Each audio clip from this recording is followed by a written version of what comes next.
پرانے solar net metering صارفین کے لیے ایک بڑی خبر۔ حکومت نے اسی ماہ دیے جانے والی پروپوزل جس کے تحت سولر نیٹ میٹرنگ کو سولر نیٹ بلنگ کے تصور کے ساتھ منسلک کر دیا گیا تھا، اس میں ترمیم کر دی ہے اور اب یہ باقاعدہ طور پر اس چیز کی منظوری دے دی گئی ہے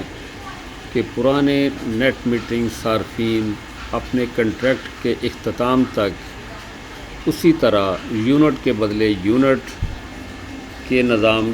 پر قائم رہیں گے۔ یہ ایک بڑی خبر، مثبت پیش رفت اور مجھ جیسے ہزاروں ایسے افراد کے لیے ایک سکھ کا سانس ہے جو اس وجہ سے پریشان تھے کہ اب کیا ہوگا۔